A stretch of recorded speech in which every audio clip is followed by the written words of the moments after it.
true power of the Sharingan that belongs to me, Madara Uchiha! Alright, I think it's safe to say we can just call this show The Uchihas, because all it is about the freaking Uchihas, for God's sakes already. So this flashback chapter just pretty much gave me 1,000 more questions and answered about 2 good questions. Pretty much the entire chapter is really saying that Madara Uchiha is still alive even during the Great Third Ninja War. And that's pretty surprising to me, although it is an Uchiha, so I can understand how he's still alive.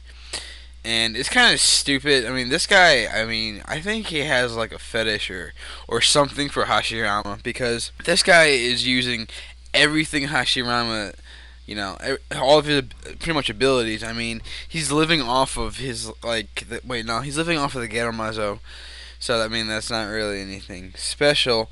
But did you see the sacks that he had? He had like a bunch of different sacks, and I'm guessing those must be like eventually Zetsu's, or if before maybe he already made a Zetsu. Because I'm thinking that he already he has a Zetsu created. So Madara Uchiha is the one who made it, and I finally realized that Madara Uchiha gave Nagato his Rinnegan. That's how Nagato has a Rinnegan, and that's why he can't deactivate it.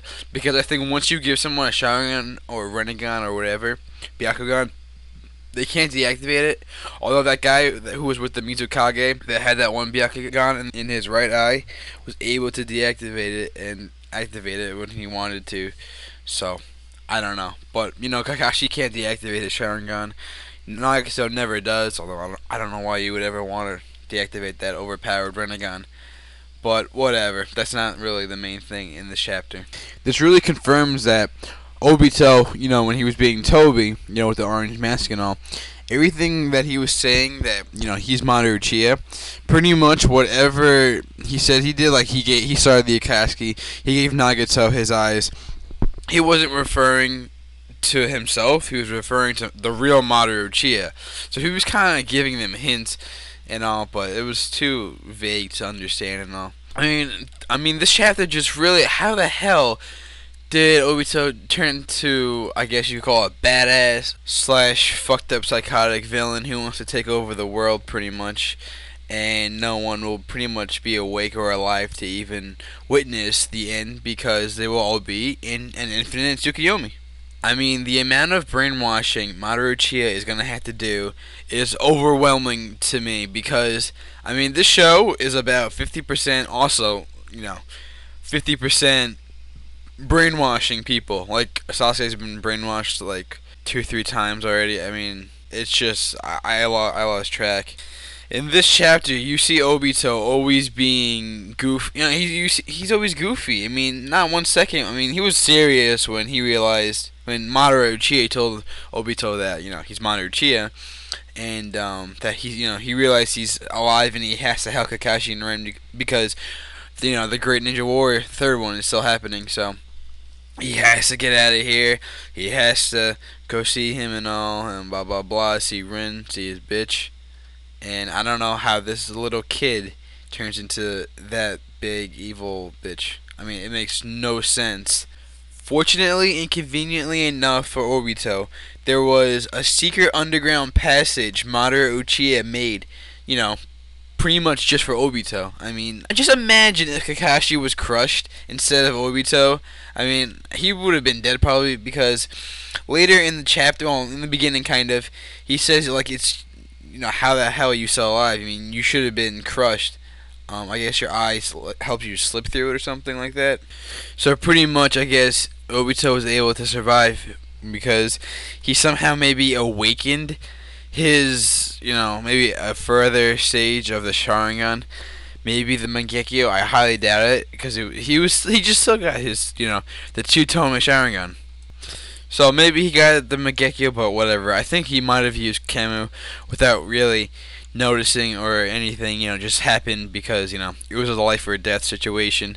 So his body, reacted to it. And pretty much Madara now, he's saying, you owe me, I saved your life, so you're going to have to start paying me slowly. And this pretty, all this chapter is making so much sense of how Obito and Madara pretty much work together, I guess, pretty much how everything is going.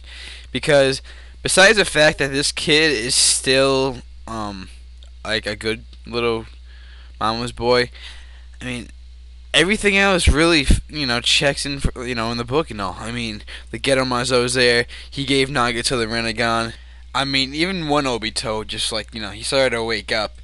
I mean, Madara is even beginning the brainwashing. He's, the world won't go on the way you want it to. The longer you live, you realize that this world has nothing but pain, suffering, and emptiness. And he wants to create a world, where everything is like the same, I guess. Wherever there's winners, there's always losers. But, because you were hurt, others were saved. Am I wrong? I mean, maybe that will be the starting point of, I guess Obito becoming evil. At this point, who the hell knows? I mean, if you're an Uchiha, you can do anything pretty much. I mean, look how long Madara is alive. I mean, when we started hearing about this Madara Uchiha guy, most of us thought that he died, from the Hashirama battle, and then later we realized that no, he was still alive, and that battle was just to obtain his cells. The Senju DNA that apparently does everything in this goddamn show. And now we, saw September 2012, we know that he's still alive in the third freaking Great Shinobi War. But I've seen comments saying that people believe that Obito betrayed Madara. That's why he died. I highly doubt that he betrayed him. Just that Madara unplugged himself because there was no point in living, and maybe Obito has been fully twisted and into the darkness, so there's no longer for him to be alive, and that Nagato will eventually be good enough and strong enough to revive Madara with the Renegon and not the Edo Tensei, but we know that didn't happen. Alright, so what do you guys think of this chapter besides it being a huge ass flashback?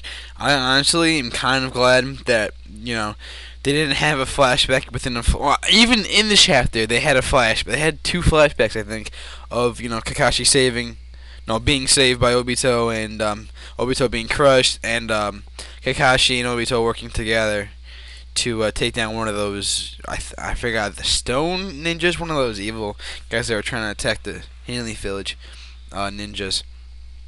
But whatever. I mean, it wasn't too significant. There was only, you have to have a flashback in Naruto. It's a rule now.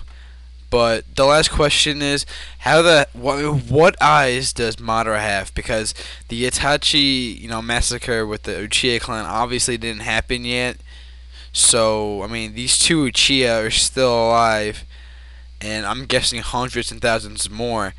But he said he gave him to Nagato pretty much, and he has these eyes, but his right eye is missing. Where the hell is it? Did he give it to Obito maybe when he was sleeping? I mean, I kind of doubt that because he would have been dead without that. And Kakashi has Obito's eye, and he's able to use Kamu, and so is Obito. So I know that this is Obito's original eye.